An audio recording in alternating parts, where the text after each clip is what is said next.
Hello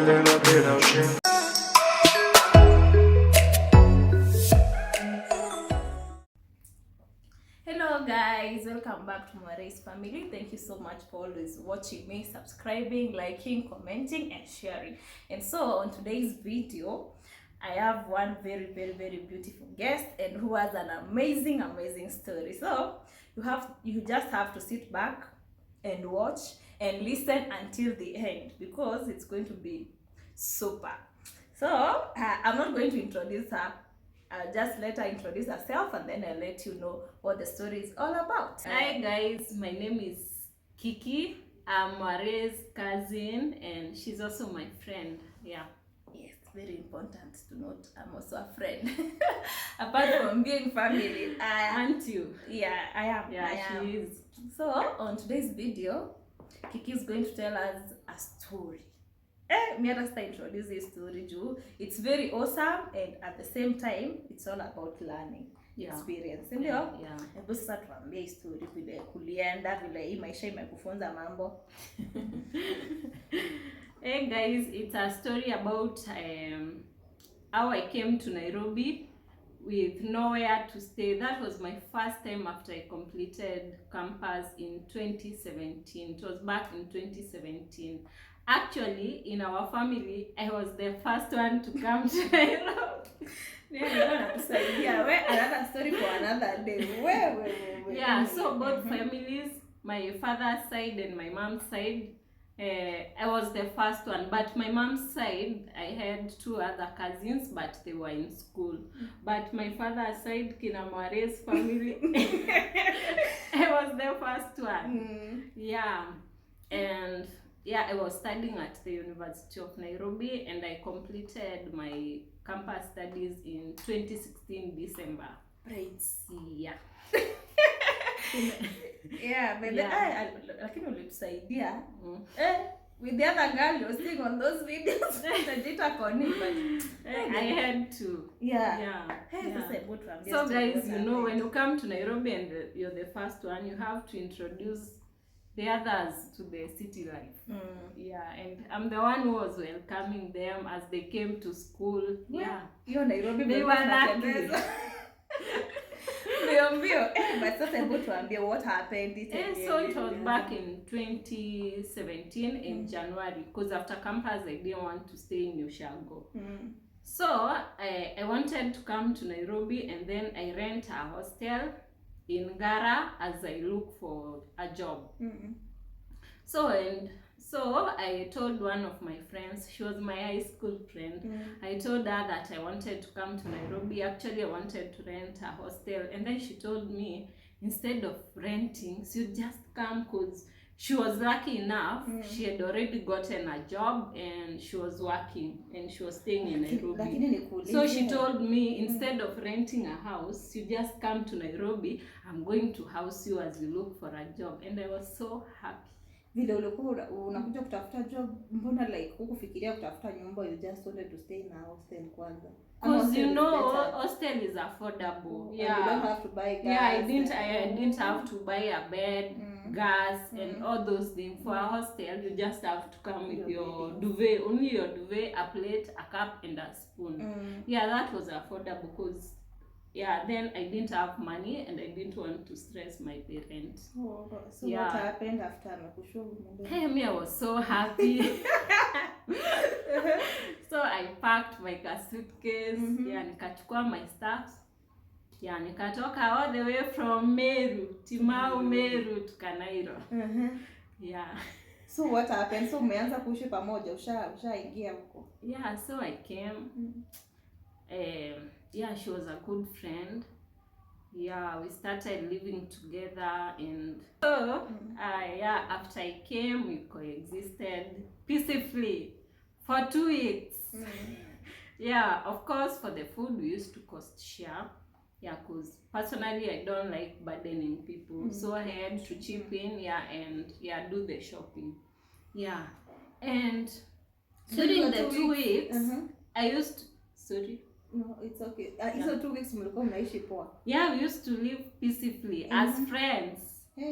Yeah, so during those 2 weeks, I used to apply a lot for the jobs. Actually, I used to Google companies and I used to drop my CV. Some had copies and others I used to send online, to do the applications online. Okay. And this friend, she would ask me, si uko na pesa ya kuweza ya apply for all these jobs. And she would tell me, you know me, I was connected, I don't know, by my uncle or cousin. I never hustled for a job. So you una anyone to help? Me, I had no one to help me. So you go kujituma, my friend. Okay. I used to apply I used to drop so many CVs. They had copies and also the ones that I was doing online. Nilikuwa najituma because I didn't have the uncles to connect me. Actually, she was telling me even for the interviews, I went for formality. Wewe unaharibu tu pesa. Can you imagine? You don't have maybe she did. But beggars are wanaga makasiriko. You have to listen. I had to kuvumilia. So me apply.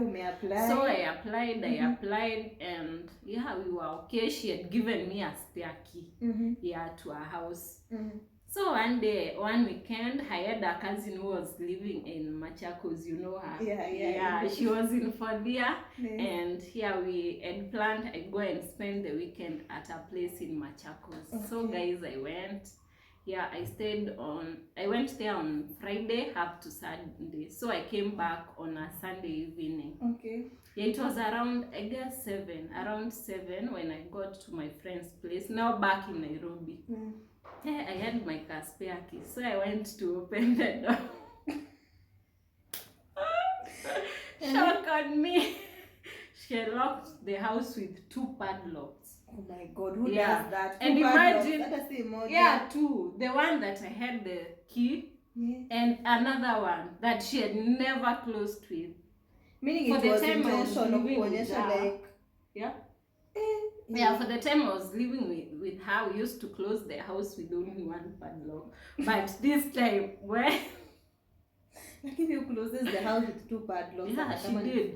So I called her. She picked my call and she told me she was in town and she's coming, and she did that because of the security purposes. Okay. And I was okay with it. I was cool, so I waited. She came, she opened the door. And we continued living as kawaida, as you used to. Okay. So after amefunga mlango na padlock mbili akasema like it's security, mbona kutoa ile ya kwanza afunge na hiyo mpya? Because I guess to provides extra security. Okay. Halafu? So you continued living so like nothing happened. It's okay to close your house with 2 padlocks. Because you know Kanairo, by the way, unaweza oshwa, right? Unaweza amishwa. So me, I was okay with it. So after that, we stayed for like another week. So ni kama ni mwezi imeisha sasa? No, another week. This is the third week. Okay. This is still the 3rd week of staying together. Of staying together. During the 3rd week, now katikati ya wiki, I was busy applying for my CVs. By the way, guys, job hunting in Nairobi is not a joke. Because imagine all those CVs I had dropped. Sikuwa nimeitwa even a single interview. And you know I was doing a lot. So I continued with my job searching because me naogopa upovo. So by all means I had to get a job. And I also wanted to stay at my own place. You know, it's peaceful when you're staying alone and at your own place. Okay. So during the week, that same now the 3rd week, we were seated in the house with my friend, and I told her, wacha nini, because I wanted, it was around 12 noon.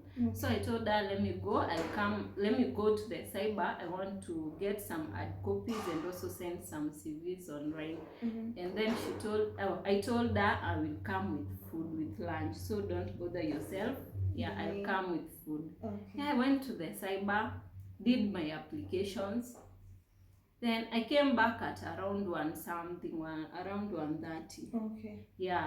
and left her in the house. So I had not carried my key because you see she was in the house. There was no need of carrying my key. And again you said you're coming back with lunch. Yeah, I was coming back with lunch. Okay. So hakuna haja kubeba funguo. Where I went to open the door. It's locked. It was locked with 2 padlocks. Again. Wow. Wow. Yeah. Oh my God. And now you have the lunch with you? I have the lunch with me and my CVs. Sorry about that. What happened? I tried calling her. She couldn't pick my call. I knocked because I assumed maybe she slept. Okay. Yeah, and then I could see that the 2 slippers kutoka nje, they were still outside. Yeah, the slippers zenye alikuwa natoka nazo nje. So meaning she was still in the house. Or maybe alikuwa amevaa vizuri, maybe akaoga akaenda somewhere else, I don't know. So mimi nikajiambia let me go to the rooftop. Yeah, nikimpigia and checking if she has opened the house. And then at the moment hata unafikiria maybe kuna kitu mbaya imetendeka ama anything? Hana mimi ama jojola zile padlock mbili ukajua tu lazima hapa ameenda. Yeah, so me I thought maybe ametoka ameenda somewhere, you know. Yeah, but my issue was mbona hakuwa ananiambia like she's leaving. Yeah, she was supposed and to it tell was you. Yeah, I think I had stayed out for like an hour. So so I went to the rooftop. Nikajiambia nitangoja up to 6. And that was from 1 up to 6. If she doesn't open or pick my calls, I'll go to my cousin's place. You already stayed for rooftop kutoka 1 hadi 6 o'clock. Yeah, I said I'll stay at the rooftop up to 6. So I called my cousin. I explained to her what had happened, and I told her I'll come at 6 to your place. Nitakuja na supper. The same lunch you had. Yeah, so guys, I went to the rooftop. I stayed there. Ikafika, and mind you, when I was at the rooftop, I was calling, but she wasn't picking. And there's even a time I still went back and tried knocking the door. Yeah, but she wasn't opening. So I went back to the rooftop. Unajua like maybe they are close that would call, maybe a call. Mimi sikutaka cause already nilikuwa nishaona hizi red flags. But then ilifika a point nikaona akufukuzaya akwambii toka. She was trying to pass a message. Yeah. And it was loud and clear. It was non-verbal but loud and clear. Na mimi nilishika. Nilielewa. My friend, nilielewa what you wanted. Yeah. I didn't have an option. So mimi nikakaa kwa rooftop. Ikafika. Ni kama aliambiwa na mwili. Because it was almost 6 when I said, let me do the last call. Let me make the last call. Yeah. If she doesn't pick, now I'm going to Machakos. And she picked. I called, she picked. I asked her, where have you been? She told me, I'm in the house. I was in the house. Without that knocking? Yeah. Without that calling? The calls. But she's not doing anything? Yeah, she wasn't even answering. What? Yeah. So I told her, open the door for me, then I'm coming. Nilikuwa rooftop. You're that humble? Bada. Sasa nitakasirika nilale nje. kwako. Ma nilale kwa street. Yeah. Alafu sasa vile. Sasa nikuulize before tuendelee. That moment yenye ulikuanga rooftop, what was going through your mind? Ulikuwa unafikiria sana. Imagine, I can't remember what was going. To be honest, I can't because remember. For you to wait from 1 to 6. But chenye najua nilikuwa nimekasirika. Yeah, na nilikuwa nimeamua tu natoka kwa huyo mtu. Yeah. So I went, she opened the door. Yeah, na I didn't ask her like mbona umenifungia, mbona umefanya. Nilinyamazia nikakaa as if nothing had. Na yeye hata kubother. She didn't bother to explain why she had closed the door. So me hata sikuuliza. Tukakaa. Asubuhi ikafika. Sasa lunch mlipika ikiwa saba. Yeah. Okay. Yeah, so tukakaa the night, but asubuhi ikafika. Mimi ni nani? Niko na kiburi. Guys, niko na kiburi. So I woke up and I packed my things. Then after ameona I'm packing, she was like, oh, mbona unataka kwenda? Mbona unatoka kwangu? Yeah. Nikamwambia, nataka tu kwenda. Sijui kama kwa naona like amenikosea ama ni. Yeah, because at least someone explains and like, kwa nimefunga. Yeah. She didn't bother. Oh my God. So you see the message? Yeah. Yeah. So I packed my things the following day all the way to Meru. Na bado ukapata job. Yeah, I didn't have a job. Even nakwambia even an interview sikuwa nimeitwa. Mimi hata sikuwa nimegraduate anyway. Nilikuwa najituma ndio nitoke ushago. So I went back to Ushago and I didn't tell anyone that story. So nilienda nikakaa. Ulikuwa na meditate. Yeah, mimi nilikuwa na process. Well, someone do that for you. I mean, nilipiga character development. I guess that was the first time nilipigwa character development na mtu. Yeah, so nikaenda Ushago. I stayed like for a week. Then I had another friend, my campus friend. I texted her, I told her, I asked her if she can house me for like a week as I look for a hostel. And she accepted. By the way, she's a very good friend. Yeah, so she accepted. She actually alini keep for like 2 weeks. Yeah, it was 2. Yeah, nice. And we coexisted peacefully with this one because she was a nice soul. Sasa huyo mwingine hajai hata kupigia from then kukuuliza like did you progress? No, she never did that. Hata kutaka kujua kama umefika kwenye ulikuwa unaenda. I guess she was celebrating. That finally you have gotten the message. Yeah, that I had gotten the message. Wow. Yeah, so I came and stayed with this other friend of mine. Okay. Yeah, and actually she had a boyfriend and we were sleeping on the floor in a bed sitter. Like yeah, we used to stay the 3 of us and we used to sleep on the floor. On the floor. Yeah. But thank you, guys. Yeah, they were peaceful. Yeah. They were nice. Your peace of mind is very good. Yeah. We're enjoying stuff in Nairobi. Guys, it was tough. It was tough. When? Yeah, but this friend up to now, I don't know how I can repay her.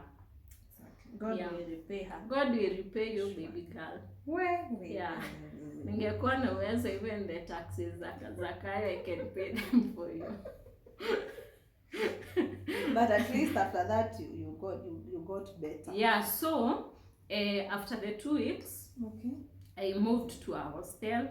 Yeah, my parents, they paid for me and I also had some cash. And still there you had not told your parents. I used to tell you when I was in campus I was rich, right? This girl. Yeah.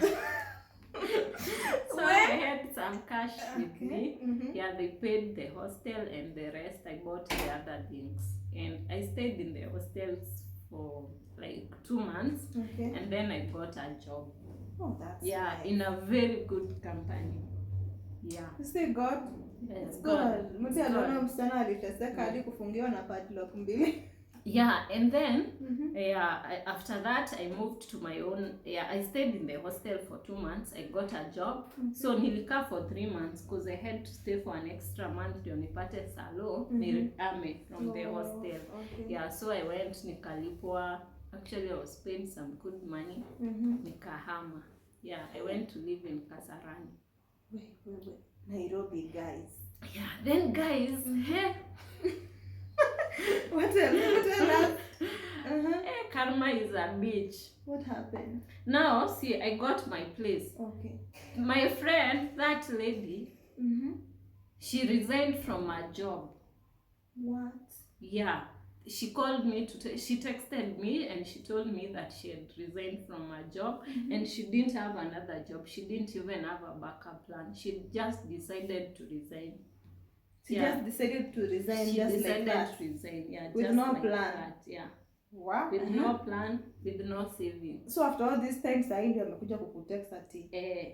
I've resigned from my previous job. So what help did she need from them? And she was just saying. She didn't have rent. What goes around comes around. Yeah. What? So what did you even tell her at the moment? I didn't bother. even what do you tell that person? Hey, life is so tough. Yeah, so guys, what I can tell you from my story, kama unataka kufukuza mtu from your house, don't beat around the bushes. Ni angeniambia we toka, nimechoka kukaa na wewe, ningeenda usingekaa. Yeah, so if you make your intentions clear. Kama unataka kufukuza mtu mfukuze. Mimi so happy that anakuja ananisaidia, kumbe she was calling me ndiye anitese. Wewe akuonyesha what life is. But ni poa pia, at least you learn someone the truth. Yeah. Toka sikutaki, unanichokesha. Right? And even the worst thing is that you are even contributing, si eti ulikuwa unaishi tu ndo uishi. Yeah, mimi sikuwa naishi eti anile. Wow. Hey guys, you must get your story. And Nairo is very tough. Anyway, thank you so much for sharing your story. We are glad to have you in this channel, and guys, kindly like, comment, subscribe, and if you want to hear more stories about Kiki, because she has a lot of more stories. I have many funny stories. Because the experiences, kila mtu kuna experience zake moto. Yeah, so make sure you subscribe and hit the notification bell so that anytime we post a new video, you'll be among my notification. Gang. Subscribe to Mare's channel. Let's get her to 1K subscribers. Bye. Down.